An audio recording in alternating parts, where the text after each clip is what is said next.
Good afternoon, everyone. You are watching the interview series by South Asia Research Institute for Minorities. I'm your host, and our very special guest today is Dr. Gehan Gunatilleke. He has done DPhil Law, Amnesty International Human Rights Law, LL.M. Harvard Law, and he is visiting fellow from Harvard Law School. Former advisor to the Sri Lankan Foreign Ministry, Dr. Gehan's prime focus is on freedom of religion or beliefs and the freedom of expression under international human rights law. We are delighted to have you here today. Thank you for your presence.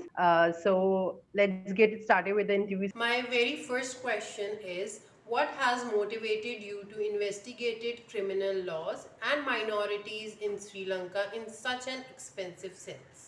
Yeah, thanks for that kind introduction, and thank you for inviting me to speak in this interview. I'll start with the first bit of your question. I think you wanted to know what has motivated me to look at criminal law and how it affects minorities in Sri Lanka.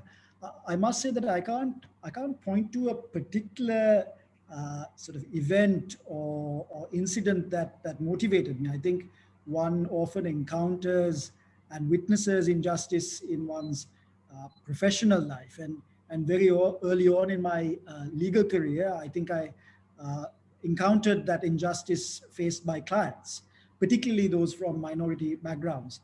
And in that context, I did see criminal law being selectively and unfairly applied to them.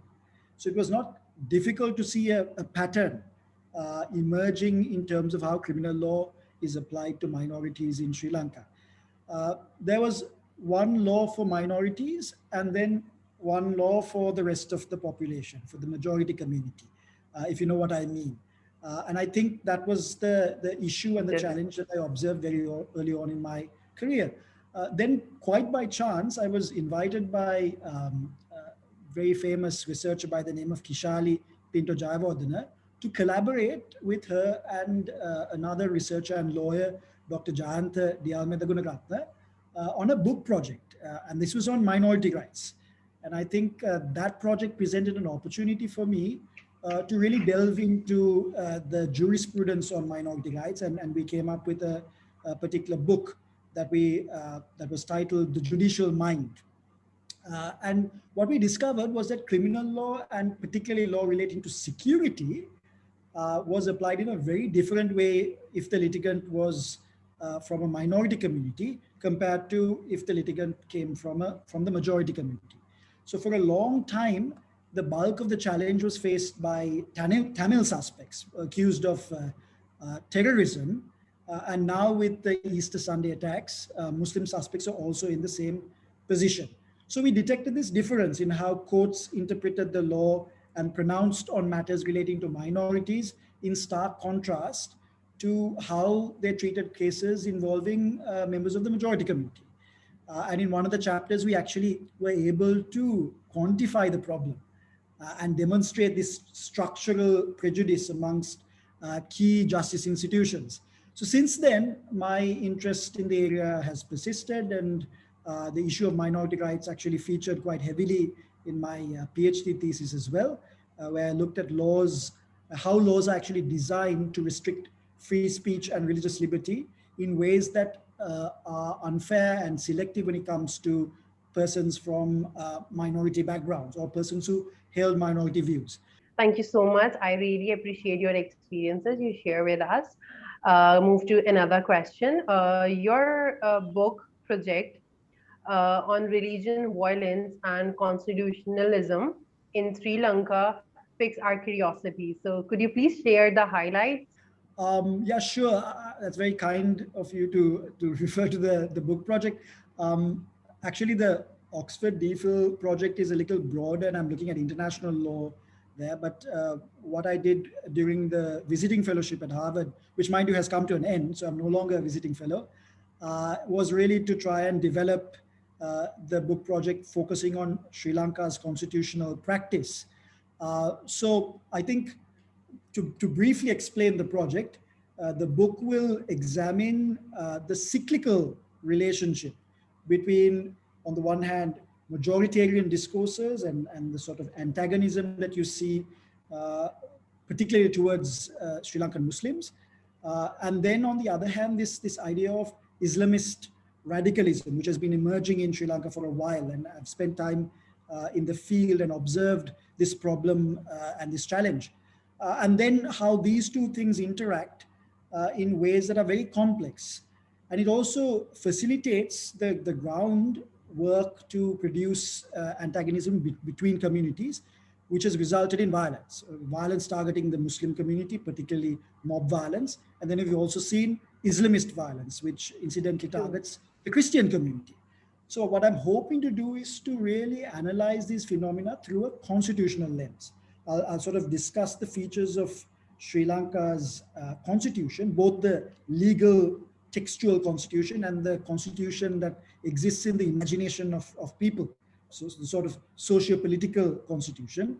And I will try and explore the hypothesis that the anti-minority crisis confronting Sri Lanka is actually connected to the features of Sri Lanka's written constitution and certain unwritten constitutional norms, which I think to varied degrees perpetuate Islamophobia, incentivize Islamist radicalism, and then facilitates anti-minority violence. So the project is really aiming to contribute, hopefully, to a better understanding of how constitutional practice in a country can actually shape the status and the lived experiences of religious minorities in that country. Impressive. Could you please tell us about the historical and philosophical basis of Sri Lankan specific anti-terrorism legislation? Sure, I think the moment we start talking about minorities in Sri Lanka, we can't avoid talking about the Prevention of Terrorism Act. I think that's really been at the heart of some of the challenges faced by minorities in the country. So really to delve into the history of the act and really the philosophy around it, this particular act, the Prevention of Terrorism Act, which you call the PTA, was actually introduced in 1979 and was introduced as a temporary provisions act. So that's something that people forget sometimes, that it was really only brought in as a temporary law. It was never meant to be a permanent fixture in our law. But then by, I think 1982, if I'm not mistaken, another act was passed to make the PTA permanent. Now, historically, the law has been used to deal with a range of non-state actors engaging in things like insurrections and other sort of violent activities. But there's a fundamental problem with the foundation of this law. If you read the preamble, the law refers to Sri Lanka continuing to be endangered by elements or groups, let's call them, that advocate the use of force to accomplish governmental change within Sri Lanka.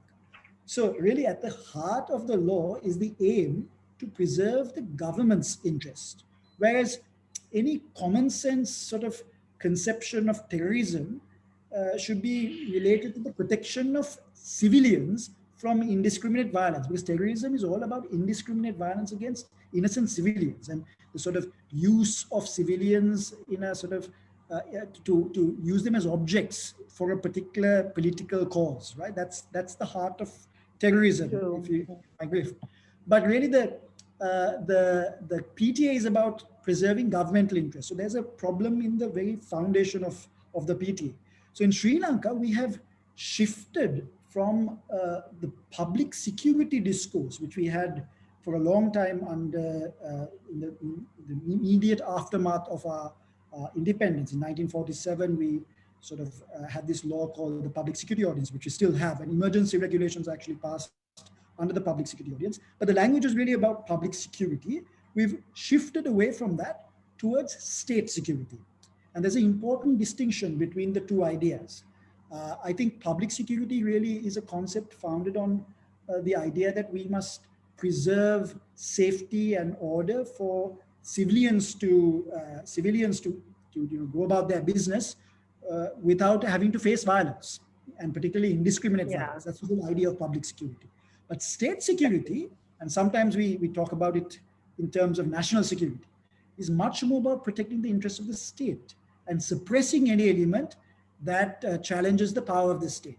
So the PTA in practice has been precisely about that, people who challenge the state are the ones who are being targeted under the PTA, not necessarily those who inflict indiscriminate violence on others. That is why those accused of criticizing the military, for example, like the journalist, the Tamil journalist Tissanayagan, who was prosecuted and convicted under the PTA, was actually brought under the PTA for criticizing the military, whereas scores and scores of people who have been involved in, anti-minority violence, for example, the 1983 July pogrom, which targeted Tamils, and more recently, the anti-Muslim violence in places like Alutgama, Gintota, Digana, Kurunagala. These individuals have not been prosecuted under the PTA because a threat to the state is not perceived there. But violence against civilians is not, on particularly minority communities, isn't really understood as terrorism in the country. So there's a fundamental flaw in our understanding of counterterrorism in Sri Lanka. It is both over-inclusive in that it includes non-violent criticism of the state, and under-inclusive because it excludes indiscriminate violence targeting civilians from minority backgrounds. So that's, in a nutshell, the problem we face with the PTA. Yeah, agreed. Have Sri Lankan separate laws for various minority groups help the country? In your opinion, how might we make common law dominating over personal law? Yeah, the personal law issue is interesting and very complex. I think it all depends on the issue. I certainly do not think that the legal rights of women and children should be left to left for gatekeepers within specific communities to determine. Yeah. Right? I think the governing principle should be personal autonomy, and individuals should be free to be part of family law regimes if they wish to be part of them. Right? So choice for me is absolutely key. So I don't think personal laws need to be excluded from a country. I think the answer to that question is absolutely not. I mean, personal laws have a place in a country, but I don't see anything problematic about a community wishing to govern its affairs over marriage and divorce and property in a particular way. But those laws have to be consistent with the Constitution. And individuals must be free to opt into or out of those laws. As long as personal laws are consistent with personal autonomy, I think a plural society should be able to accommodate personal laws. But it all depends on the content of those laws and the ability of people to opt in and out of those personal law regimes. Yeah, thank you. As you know, the spread of false information causes actual harm. However, yet during the COVID-19 pandemic, social media has been a rallying point. Given that to your focus on state of authority to restrict freedom of expression under international right law, do you believe that the Computer Crimes Act infringes on the right to free speech? Yeah, I mean, the Computer Crimes Act wasn't a very prominent law for a long time. It was only during this COVID-19 pandemic that suddenly it started getting enforced, particularly against those who were accused of spreading disinformation. So let's just take one of the provisions of the Computer Crimes Act and examine if it's really a law that is potentially problematic. Section 6, for example.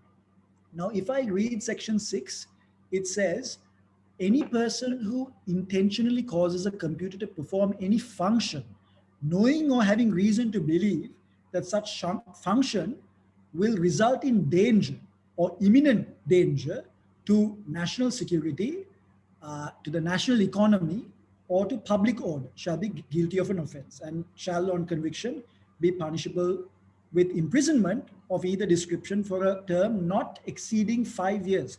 So really, the problem with this type of provision is that terms like national security, national economy, public order, these are not defined. So law enforcement authorities end up having wide discretion to interpret the offense and take someone into custody for something they might say. That's how people accused of spreading false information have been arrested under this law, because they're accused of jeopardizing national security or public order, or sometimes the national economy. The term public order is, for example, very open-ended, right? And very fluid. And that is why it is very dangerous when public order becomes part of a specific offense. I mean, it can be a broad aim or public interest that the state is duty bound to advance. But when it's part of an offense, it becomes very problematic because then the offense can capture a lot of very different things. So you really, the problem with the Computer Crimes Act is that you don't even need a warrant to arrest someone under the law. Someone can just accuse another person of jeopardizing national security or public order. And if the police form an opinion that is the case, they can arrest without a warrant. So if you're going to place restrictions on freedom of expression, the restrictions have to be clear, they have to be precise, and they have to be proportionate. And I think it's fair to say that the Computer Crimes Act is none of those things. So yes, I think the law is inconsistent with our rights to freedom of expression and to criticize the government as part of our electoral rights.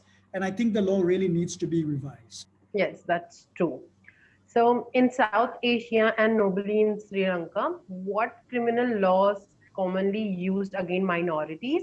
Furthermore, as shown by minority concern, which law is need to be amended? Yeah, I mean, let's look at the PTA, right? I mean, obviously that's right at the top of the list. And Exactly. studies like the Judicial Mind, which is the study I co-authored with Kishali and Jayanta, these studies point out the fact that this law has been employed selectively against minorities, right? So as mentioned before, I think the PTA is over-inclusive. That means it includes things that are not associated with violence, like criticism of the state, particularly by minority actors. And it's also under-inclusive in that it excludes indiscriminate violence perpetrated against minorities. The actual text should, in fact, include this, but in practice, the PTA is almost never used against those who have perpetrated mob violence against minorities. So minorities lose out on two fronts. They lose out because they get unnecessarily targeted by the PTA for basically doing nothing other than criticize the state, which is the democratic right of a citizen. They also lose out on the protection of the PTA if they happen to be the ones on the receiving end of mob violence. So this contradiction or paradox is very important to observe when it comes to the PTA. Now, another law that is applied selectively is the ICCPR Act, the International Covenant on Civil and Political Rights Act. Now, here's what's really interesting. With the PTA, you can point to the text and say the text of the law has problems. There are clear problems that I can mention at least three. You have the problem of the PTA permitting confessions to a police officer and placing the burden of proof on the accused to demonstrate that the confession was involuntary. That's how Kissa was in fact convicted on nothing other than a so-called confession. Then second, you also have a situation where the PTA permits long-term detention up to 18 months without a trial. Number three, you can have situations where a person is not produced before a judge, not even within 72 hours, which is perfectly reasonable. You can hold the person without producing the person before a magistrate for a prolonged period of time. And these are basic protections that a suspect is deprived of under the PTA. So the PTA is totally inconsistent with Sri Lanka's constitution and its international treaty obligations. But the ICCPR is different. Section 3 of the ICCPR, which is the section that deals with or criminalizes the advocacy of national, racial, or religious hatred, that constitutes incitement to violence, amongst other things, right? This particular provision is modeled on Article 20 of the ICCPR. It's virtually a model law because it's based on the international standard. But it's still resulted in serious injustice. We've learned from the experience that we've had over the last few years that it's not just the text of the law that matters. It's actually good faith enforcement that matters. You can have a perfectly drafted law that is still enforced selectively against minorities in bad faith and never against those who actually incite violence. And so in the case of the ICCPR Act, in the 14 years since the enactment of the ICCPR Act, it hasn't resulted in a single conviction against anyone who has instigated anti-minority violence. So once again, minorities are at a disadvantage. And I think the quintessential example here of this injustice is Hijaz Hizbullah's case, right? He's a lawyer and a minority rights champion, and he has been someone who is deeply critical of the state for failing to hold militant groups and participants in anti-Muslim mob violence to account. And now he, paradoxically himself, has been indicted under the ICCPR Act for a statement he allegedly made to a group of students. So that it's not a surprise that Amnesty International has declared him a prisoner of conscience and called for his immediate and unconditional release. Amnesty could not have possibly called for his release if it felt that the allegations against him are credible. So you can see how even a model law like the ICCPR has been used against minority activists in a selective and unfair way. Yeah, well said. Giving your advocacy work in Sri Lanka on a state regulation of mainstream and social media, as well as freedom of religion and beliefs, how might criminal law be used to address the larger context of religion intolerance and promote harmony amongst all faith, keeping in view that the role of social media is spreading hatred in minorities such as Islamophobia. Adding more, your focus is on combating ethno-religion violence. What suggestion do you give to reduce religion violence and prejudice in South Asia, taking into account of social, economical, political and other factors that contribute to intolerance? Sure. And I think the problem of Islamophobia is something that really needs a lot of attention. And it's a growing problem across the region. And we are also encountering this problem in Sri Lanka. But I must say that I strongly oppose the use of law to deal with the problem of intolerance, including Islamophobia. And there are a couple of reasons for that, and I want to quickly try and go through those reasons. First, I think it's important to understand that law is not the answer to deep rooted problems of prejudice in a country. We need cultural transformation, starting with how our children are socialized in schools. If we want to really address this problem in a sustainable way. So we need to rethink the way children are taught, particularly history. We need to think about how children are segregated in our school system along ethnic and religious lines. I mean, you have separate schools for those who are Christian, separate schools for Buddhists, separate schools for Hindus, separate schools for Muslims. This is a deeply segregated society when you look at the school system. So if we want to build understanding and trust amongst communities, the only way to do so is to build pluralism into the way we socialize our citizens. And the answer lies in our social institutions like schools and universities and not in legal instruments, right? So in principle, I think we should not look to the law to solve these problems.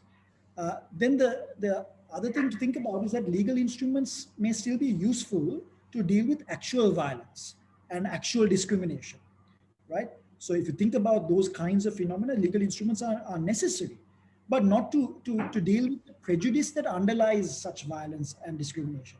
We need criminal law to deal with, say, the violence that we see in society and the incitement of violence. And we need constitutional law to deal with inequality and discrimination, particularly in public institutions. But prejudice is a socio-cultural project and not a legal project. And I think we really need to approach it through the lens of cultural transformation. Now, that's the first reason. The second is that we need to be a little cautious. And this is a practical point that I want to raise. The law is ultimately enforced by the state. And our experience, at least in Sri Lanka, tells us that we can't really trust the state to enforce the law fairly and in good faith. So we should not be looking to the state to wield the law to end Islamophobia. What we will have now in terms of very selective application of the law is precisely what we will see if we expand the law further. So the law, again, is not the answer because the main entity that wields the law is the state, and the state is sometimes part of the problem. Which is why I think still the tougher long-term project would be to try and transform culture And that would start in schools and in universities. And that's, I think, a more incremental but still sustainable way of changing prejudice in a society. Hmm. I appreciate your words. From the introduction of severe legislation, that is the Draconic Law, to attenuate prejudice during COVID-19 epidemic. Minority rights in South Asian have deteriorated in recent years. What legislation should be employed during these problems to light and remedy them? Also, someone who is specialized in international treaty compliance and negotiation. I would like to ask you, what is your suggestion you have for fostering peace amongst minorities in South Asia? Sure. That's a bit of a difficult question to answer, right? So I'm going to try and answer it briefly, and hopefully I'll get to some answer that is satisfactory. I think the important thing here is that we have clear benchmarks to evaluate the laws that exist. And I think those benchmarks have to be derived from certain liberal norms, like, liberty and personal autonomy. And then you have international human rights standards that are embodied in treaties that sometimes you would find countries ratifying, right? And Sri Lanka actually has been quite good in terms of ratifying without any reservations the numerous treaties that deal with human rights, right? So whenever our domestic laws are inconsistent with one of those norms or standards, it is really important to press for their reform. And I think that is what we're seeing in Sri Lanka when it comes to the Prevention of Terrorism Act, and even personal law like the Muslim Marriages and Marriage and Divorce Act, which is clearly inconsistent with some of those Yeah. norms and need to be reformed, Yeah. right? But like I said, Yeah. in the case of the ICCPR Act, um, we may come across laws that are actually consistent with international standards. So just having consistency with international standards is not enough. The law, like the ICCPR Act, may still be applied in bad faith. So the problem of minority rights in Sri Lanka, and I assume in the region, requires a solution that ventures beyond the law. I think without doubt, draconian laws contribute to the problem and must be reformed.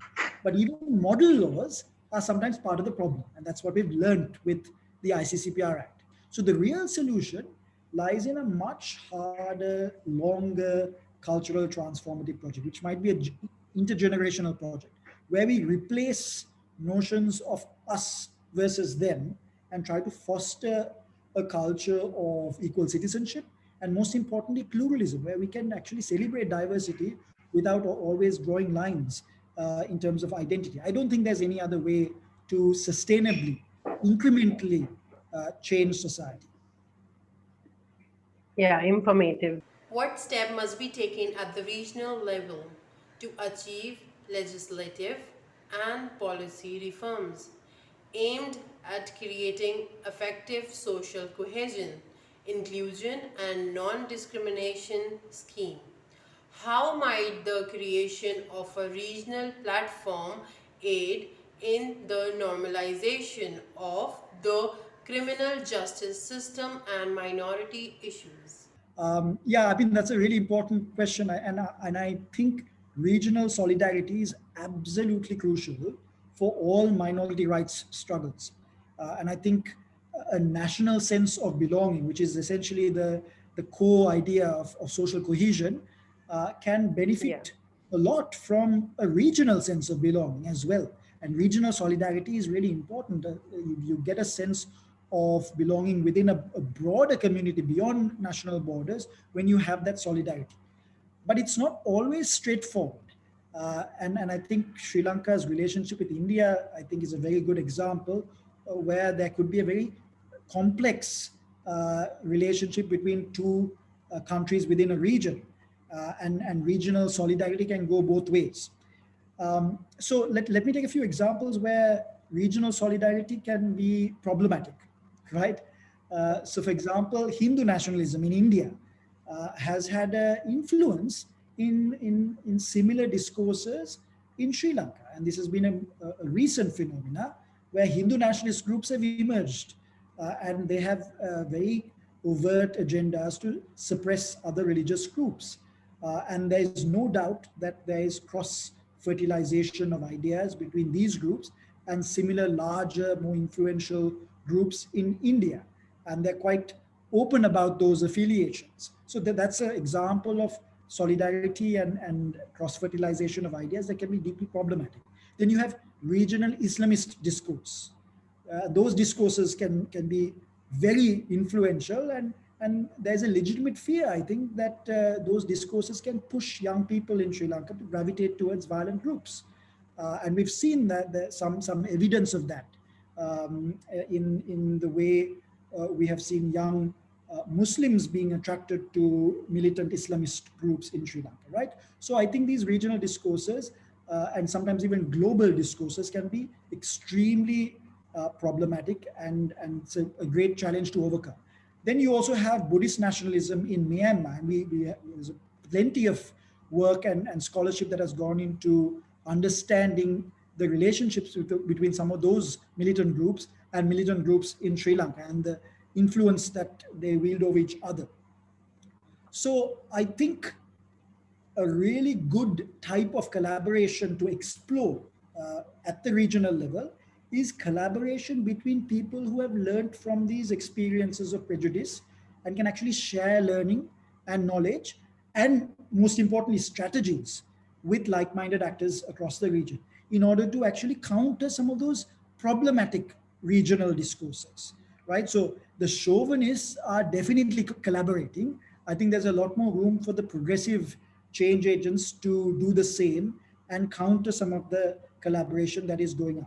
So I think regional solidarity can work both ways. It can actually empower sort of nationalist militant groups, but it can also empower civil society actors, particularly that are trying to counter those discourses.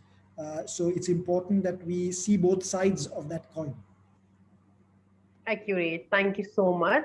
What is your message for youth of minorities and indigenous communities struggling for their rights?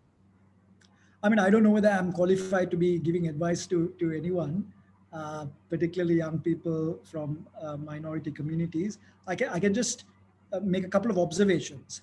I think it's important that any youth movement is able to differentiate itself from those who advocate violence and militancy. Because at the heart of every violent movement are young people, because young people form the core of those movements and often are thrust into the front line by those who are, making the decisions. So older people often go to the background and make the decisions, and then they throw these young people, to face the music, or really to be the faces of the movement. And that's why when you look at mob violence, a lot of the participants are young people. So it's important that we try and understand the motivations of these young people and really get to the heart of how young people gravitate towards militant groups. And I think youth organizations need to be careful to differentiate themselves from those violent groups and not get associated with violence. So non-violence has to be one of the core sort of methodologies or core principles that are followed very carefully by anyone agitating for change and reform, right? Because I think that age group can get absorbed into very problematic violent discourses as well. So that's number one. Number two, I think young people need to protect social media. I think ultimately that's the future of change. The era in which the streets were the arena of change is definitely shifting towards an era where social media becomes the arena of change. It's already happening, right? And this pandemic has really forced us to remain indoors, and most activism really has taken place online. And young people are the guardians of social media in that sense. And I think states have begun to realize that social media is very dangerous for their sort of own interests and the preservation of the state. And that's why there's so much interest in regulating social media. And my advice, if I'm even qualified to give advice, would be to be, jealously guarding social media from regulation, because that is ultimately going to be the channel through which change can be advanced by young people. And I know social media is deeply problematic in terms of, hate speech, disinformation, violent discourses, and often these things are the excuses given by states who wish to regulate it. But the broader stake, or the broader issue at stake, is this unregulated space that states want to regulate because they fear it. And young people need to be willing to really safeguard social media from regulation and resist regulation of social media, because that is ultimately going to be their platform for all kinds of change. So that's a place that needs a lot of energy. That's an issue that needs a lot of energy, and I would certainly encourage people to try and look at it critically and try and protect social media from unnecessary regulation, particularly by states that have a habit of enforcing laws selectively.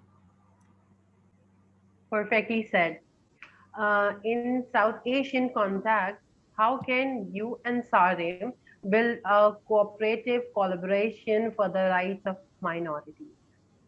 Yeah, I mean, like I said, regional solidarity is so important, right? And I think Yeah, SARIM really can advance that type of solidarity where experiences are shared, and just like militant groups that collaborate, it's important that civil society also learn from the various experiences that people go through, and try to either replicate the successes, or avoid the failures.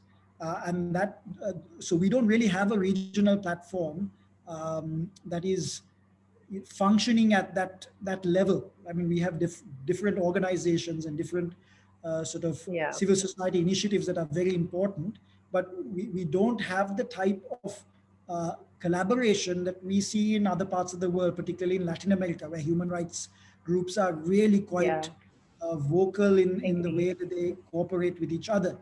I think South Asia can learn from Latin America when it comes to that. And even the ASEAN region, I think, is ahead of us when it comes to this. So certainly, maybe SARIM's role in championing that would be most welcome. I appreciate that. Last but not the least, Sarim is looking forward for the experts to speak at our forum for the public awareness. We had an international conference in July 19 with the speakers from US, Canada, Bangladesh, the Maldives, and India. Would you like to attend our next meeting in Pakistan, provided the worldwide pandemic situation gets stable? I mean, certainly, but it will all depend on how things pan out, and perhaps a conference online might be more feasible in the short term. But hopefully, things will start getting better, and the vaccination programs will I be really able to hope. create some kind of buffer for people to start traveling freely again. But yeah, absolutely happy to collaborate in the future. That's excellent. Thank you so much on the behalf of SARIM and the members of SARIM. I want to express my gratitude for your insightful responses. Thank you for sharing your knowledge and experiences with us. Hope to have you super, super, super soon. Thank you for inviting, and all the very best. Take care. Bye.